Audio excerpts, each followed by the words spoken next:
حدیث میں آتا ہے کہ حضرت عیسیٰ علیہ الصلوۃ والسلام جب آسمان سے نازل ہوں گے، اب پتہ نہیں اتنی اوپر سے زمین پہ آئیں گے، یہ اسباب کے خلاف ہے نا، یہ بات انسان کے لیے تو ممکن نہیں ہے۔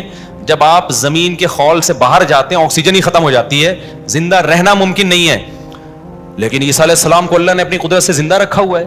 جب قرب قیامت میں دمشق میں عیسیٰ علیہ السلام آئیں گے تو حدیث میں آتا ہے کہ امام مہدی شام میں نماز کے لیے کھڑے ہوئے ہوں گے، عصر کی نماز کے لیے مصلی پہ مینار ہے، اس پہ کون نازل ہوگا؟ حضرت عیسیٰ علیہ السلام۔ تو مینار سے پھر سیڑھیاں لگائی جائیں گی حضرت عیسیٰ کے اترنے کے لیے۔ اب کمال کی بات ہے، اللہ وہاں سے یہاں تک آ گئے، تھوڑا سا تو رہ گیا فاصلہ، چھوڑو یار تم لوگ کی سمجھ میں نہیں آ رہا۔ ابے سوال پیدا ہوتا ہے کہ جب ادھر سے ادھر تک آ گئے تو تھوڑا سا تو رہ گیا ہے نا، اب یہاں سیڑھیاں کیوں لگائی جا رہی ہیں؟ بھائی دنیا کیا ہے؟ دارالاسباب ہے، ادھر سیڑھیوں سے جانا ممکن نہیں تھا، وہ اللہ اپنی قدرت سے ہی لے گیا۔ یہ دنیا دارالاسباب ہے، یہاں پہ کیا لگیں گی؟ سیڑھیاں لگیں گی، وہاں سے نیچے اتریں گے، اتنے بڑے بڑے بال ہوں گے جن سے پانی بہ رہا ہوگا، کیونکہ حضرت عیسیٰ علیہ السلام کو جب سولی پہ لٹکایا جا رہا تھا اس وقت آپ نے غسل کیا تھا، تو اللہ نے ان کی شکل کا کوئی آدمی کر دیا اور عیسیٰ ابن مریم کو آسمانوں پہ اسی حال میں اٹھا لی۔ اور قرب قیامت میں جب نازل ہوں گے تو عصابۃ تغزو مع عیسیٰ ابن مریم، نبی نے فرمایا میری اس امت کے لیے جنت کی ضمانت ہے جو عیسیٰ ابن مریم کے ساتھ مل کے جہاد کرے گی۔ حضرت عیسیٰ نے آتے ہی کیا کرنا ہے؟ جہاد کرنا ہے۔ تو اور پھر ایسا جہاد ہوگا اما الاسلام و اما السیف، یا تو اسلام ہے یا تلوار ہے، بیچ کا کوئی راستہ نہیں ہے۔ اور تقاتلون الیہود، سب سے پہلے لڑائی کس سے ہوگی؟ یہود سے ہوگی، عیسیٰ ابن مریم کی، کیونکہ یہود نے آپ کو قتل کرنے کی کوشش کی تھی، تو اللہ تعالیٰ عیسیٰ ابن مریم ہی کے ذریعے ان سے انتقام لیں گے۔ خیر، اب ایسا نہ ہو کل وہ امام مہدی آ جائے۔ آج کل مارکیٹ میں امام مہدی کے نام پہ منجن ہر تھوڑے دن میں کوئی مہدی۔ میرے والد صاحب ایک واقعہ بتایا کرتے تھے، ہماری محلے کی مسجد میں نا ایک آدمی بہت نیک تھا، عبادت کرتے کرتے نا اس کی کھوپڑی گھوم گئی اوپر سے۔ بعض لوگ بہت زیادہ عبادت کرتے ہیں، دماغ خشک ہو جاتا ہے، خوراک ہوتی نہیں ہے، ہنسی مزاح کی کوئی بات ہی نہیں ہوتی، تو اوپر سے سیٹنگ کیا ہو جاتی ہے؟ آؤٹ۔ تو اس کی سیٹنگ آؤٹ ہو گئی۔ برا نہیں تھا وہ، میرے والد صاحب کے پاس آیا، کہنے لگا، میرے والد صاحب کو لوگ حافظ صاحب کہتے تھے، حافظ صاحب ایک بات آپ سے کرنا چاہتا ہوں، آپ ذرا نیک آدمی لگ رہے ہیں، صرف آپ سے کروں گا، کسی اور سے نہیں۔ والد صاحب نے کہا کیا؟ کہتے ہیں مجھے نا کچھ الہامات ہو رہے ہیں کہ امام مہدی میں ہی ہوں۔ والد صاحب ہمیں یہ واقعہ سنا رہے تھے، کہتے ہیں کہ میں نے اس سے کہا کہ بس مجھے بتا دیا، میرے علاوہ کسی کو قطعاً نہیں بتانا، ورنہ حالات کا میں ذمہ دار، کوئی بھی پیل دے گا، صحیح ہے نا؟ تو بس یہ مجھے بتا دیا نا، بس یہ ہم دونوں کے راز کی بات ہے اور اللہ کو پتا ہے، کسی تیسرے کو بتانے کی بالکل بھی ضرورت نہیں ہے۔ پھر والد صاحب نے اس کو بولا بھائی تو تھوڑا سا وظائف نہ کم کر دے، تھوڑا سا نارمل لائف میں آ جائے، انسان کا بچہ بن جا، تیری کھوپڑی کیا ہو رہی ہے؟ Setting out. تو بہت سے امام مہدی اس چکر میں بنے ہیں، ہوتے نہیں ہیں۔ تو جب امام مہدی نے آنا ہوگا نا تو سب سے پہلی بات یہ کہ وہ مہدی ہونے کا دعویٰ نہیں کریں گے، ان کو لوگ کہیں گے کہ آپ مہدی ہیں، ان میں علامتیں دیکھ کے علماء ان سے خود کہیں گے، سارے پیچھے پڑ جائیں گے کہ آپ مہدی ہو، سمجھتے ہو کہ نہیں سمجھتے ہو؟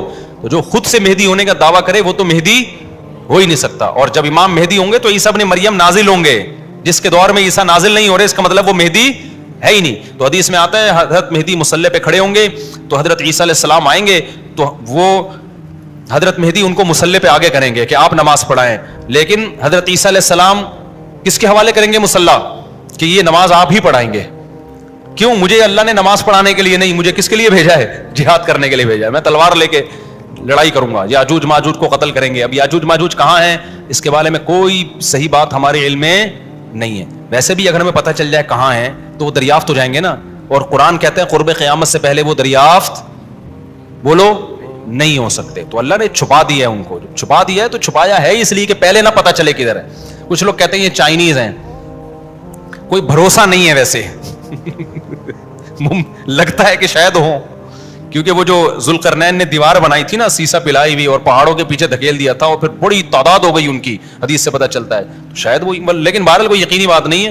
تو یاجوج ماجوج ایک بڑی طاقتور قوم ہوگی جس کو حضرت ذوالقرنین نے سورہ کہف میں اس کا بھی تذکرہ ہے، پہاڑوں کو بند کر کے ان کو دھکیل دیا، کہیں چھپا دیا ان کو، تو قرب قیامت میں وہ نکلیں گے اور پھر دنیا میں تباہی مچائیں گے، اور پھر ان کو کون قتل کرے گا؟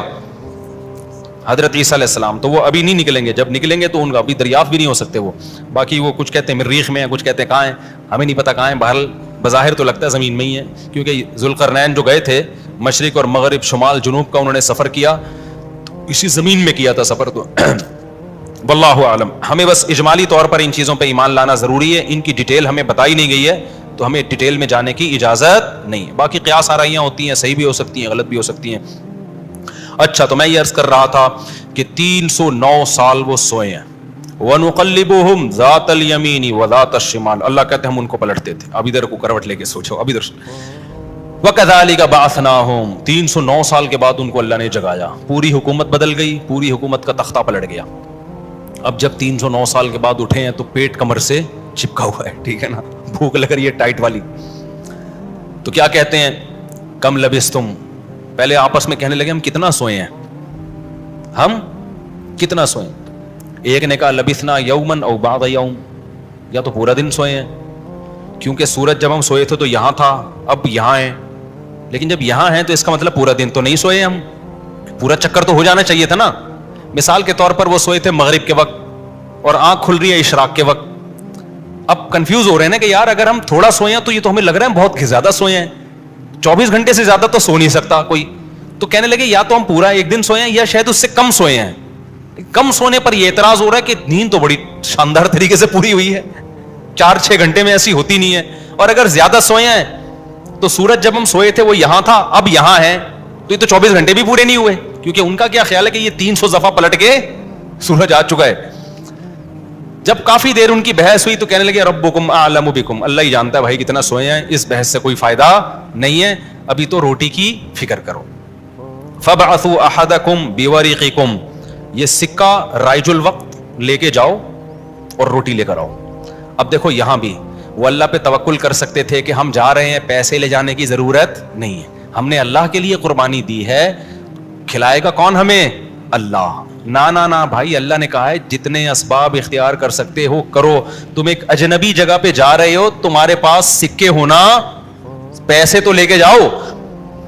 عربوں میں نا جب زمانے جاہلیت میں حج ہوتا تھا تو دور دور سے جو عرب قبیلے بیت اللہ آتے تھے پیسے نہیں لے کے آتے تھے ساتھ میں, کہتے تھے کہ ہم اللہ کے گھر کی زیارت کے لیے جا رہے ہیں تو کھلائے گا کون ہمیں, اللہ, ہم پیسے نہیں لے کے جائیں گے. یہ تو توکل کے خلاف ہے یار. اللہ کے مہمان وہ مثال ایسے دیتے تھے جیسے آپ اپنی نانی کے جا رہے ہو اور اپنی کھانا ساتھ لے کے جا رہے ہو, تو نانی کو غصہ آئے گا نا, بیٹا میں نے تیری دعوت کی ہے تو کھلاؤں گی کون, میں کھلاؤں گی تجھے, تو اپنے ساتھ کھانا کیوں لے کر آیا ہے. تو کہتے تھے جب ہم کسی کے مہمان ہوتے ہیں تو کھانا ساتھ نہیں لے کے جاتے, میزبان کا کام ہے, تو ہم اللہ کے گھر پہ جا رہے ہیں, ہم پیسے لے کے نہیں جائیں گے, اللہ پہ توکل کریں گے. جب پیسے ختم ہوتے نا تو بھیک مانگ رہے تو بھائی کو اللہ کے نام پہ کوئی کھانا دے دے یار, کوئی تو روٹی دے دے. جب پیسے ختم ہوتے تو کیا کرتے یار, کہیں سے جگاڑ, پھر چوریاں چکاریاں شروع کر دیتے. تو قرآن میں اللہ نے آیت نے نازل کی وَتَزَوَّدُوا, جب حج کے لیے جاؤ تو زاد راہ لے کے جاؤ, پیسے لے کے جاؤ. کیوں, فَإِنَّ خَيْرَ الزَّادِ التَّقْوَىٰ, سب سے بہترین زاد راہ تقویٰ ہے. وہ توکل جو تمہیں بھکاری بنا دے, گناہگار, کیونکہ بھکاری پن یہ تقویٰ کے خلاف ہے. تو پہلے تقویٰ کی فکر کرو کہ لوگوں کے سامنے ہاتھ نہ پھیلانے پڑے. تو ان کو بتا دیا اللہ نے صحابہ کو کہ توکل کا یہ مطلب نہیں ہے کہ دنیا میں اسباب اختیار نہ کرو, حج پہ جا رہے ہو تو پیسے لے کے جاؤ سارا. تبھی فقہا کہتے ہیں, فقہا نے دین کو خوب سمجھائے کہ حج صرف اس پہ فرض نہیں ہو جاتا کہ آنے جانے کا انتظام ہو جائے, نہ, حج اس پہ فرض ہوگا آنے جانے کا انتظام بھی, راستے میں کھانے کا انتظام بھی, اور جتنے دن آپ گھر کی مارکیٹ سے شارٹ رہو گے بیوی بچوں کے کھانے کا بھی انتظام. آپ کا حج کا آ گیا بھائی, آپ نے کہا میرا جہاز کا ٹکٹ بھی ہو گیا, ہوٹل کا کرایہ بھی ہو گیا, کھانے پینے کا انتظام بھی ہو گیا, نکل گئے 40 دن کے لیے. بچے کہہ رہے ہیں ابا مارکیٹ سے کیا ہو گیا شارٹ, ابا ہم کیا کھائیں یہاں پہ. تو ابا کہہ رہا ہے بیٹا میرے لیے چونکہ آنے جانے کا پراپر انتظام ہو گیا تھا تو مجھ پہ حج فرض ہو گیا ہے, کیونکہ اللہ نے کہا ہے جس میں استطاعت ہے حج فرض ہے, تو مجھ میں استطاعت ہی حج فرض ہے. تو بچے کہیں گے ہمارا کیا قصور ہے. اس لیے علماء نے بیان کیا کہ استطاعت میں یہ بھی داخل ہے کہ آپ کا بھی اور جن کی آپ کفالت کر رہے ہو, جو آپ کی شرعن ذمہ داری ہے, ان کا بھی انتظام ہو. سمجھتے ہو کہ نہیں سمجھتے ہو. تو انہوں نے اپنے ساتھ سکے لے کے گئے ہوئے تھے, وہ سکہ رائج الوقت. جب نکاح ہوتا ہے نا تو سکہ رائج الوقت, میں نے سکہ رائج الوقت میں آپ کا نکاح فلاں, میں یہ لفظ نکال دیا ہے, میں اتنے پیسوں میں کرایا ہم نے, کیونکہ رائج الوقت ہی سکے چلیں گے نا, یا نکاح میں ڈالر تھوڑی دیں گے. کبھی خربوزہ خریدتے ہوئے کہا کہ سکہ رائج الوقت کے مطابق یہ خربوزہ کتنے روپے کلو ہے, جیسے وہاں سیدھا سیدھا بولتے ہو بھائی خربوزہ کتنے روپے کلو ہے. تو مہر میں بھی وہی ہے, جب پاکستان میں شادی ہو رہی ہے تو پاکستانی روپے میں ہی ہوگی, اس میں الگ سے سکہ رائج الوقت بتانے کی ضرورت نہیں ہے. لوگ کہہ رہے تو سکہ رائج الوقت کے مطابق, تو وہاں سے میری زبان پہ یہ آیا ہے. تو انہوں نے کہا بھائی یہ سکہ رائج الوقت ہے, اس کو لے کے جاؤ اور کھانے پینے کا انتظام کرو. پھر کہنے لگے دیکھو وَلْيَتَلَطَّفْ, چپکے سے جانا, وَلَا يُشْعِرَنَّ بِكُمْ أَحَدًا, کسی کو تمہارے بارے میں پتہ نہ چلے. ایسے منہ لپیٹ کے نا چھپڑ میں جانا اور روٹی لے کے چھپڑ میں واپس آ جانا. اس سے بھی پتہ چل رہا ہے کہ وہ اپنی حفاظت کا پورا انتظام کر رہے ہیں, پھر اللہ پہ توکل کر رہے ہیں. کتا بھی ساتھ لے کے جا رہے ہیں تاکہ اجنبی لوگوں سے ہماری حفاظت ہو, یہ بھی پورا انتظام. اور اس کے بعد بھی ایک بندے کو بھیج رہے ہیں بھائی لپٹ کے جانا, پتہ نہ چلے, پکڑے نہ جائیں ہم. اور آگے انہوں نے کیا کہا, فَلْيَنظُرْ أَيُّهَا أَزْكَىٰ طَعَامًا, دیکھنا پاکیزہ کھانا ہو, حلال کھانا لے کے آنا.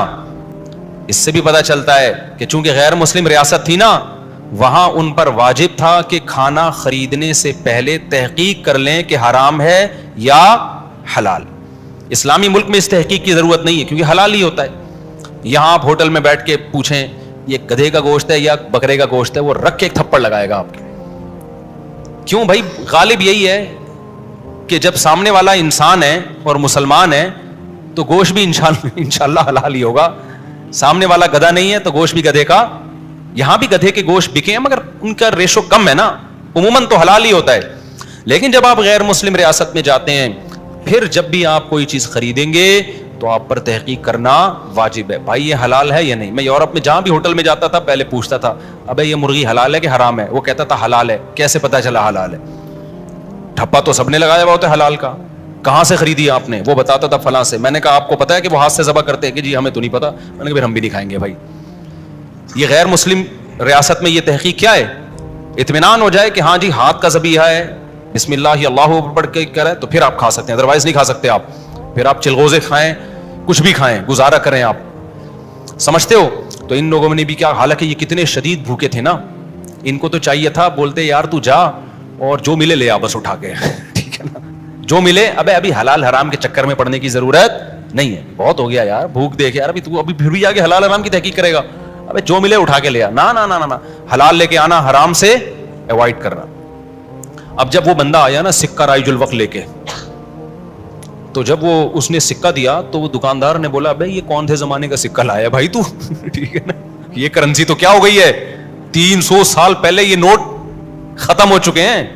اس پہ تو جس بادشاہ کی تصویر ہے وہ بھی بت پرست بادشاہ تھا, اس کا تو خاتمہ ہو گیا ہے. یہاں تو جہاد ہوا, دوسری قوموں نے حملہ کیا, پوری ریاست کیا ہو گئی ہے, ختم.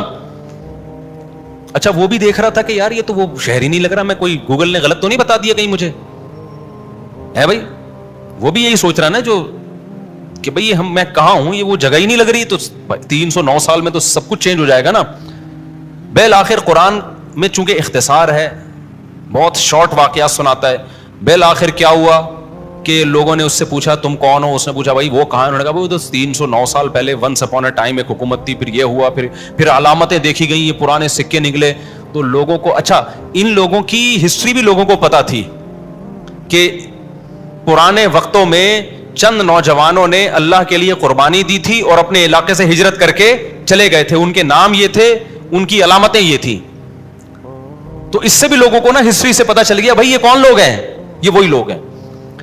تو پھر بہرحال جب ہو گیا تو ان کی تو بڑی واہ واہ ہو گئی, یار یہ تو بڑے کرامتی بزرگ ہیں, یہ تو 300 سال سے کہاں سو رہے تھے, غار میں سو رہے تھے. سب نے ان کو بلایا, بھائی ان کا تو بڑا اکرام ہوا.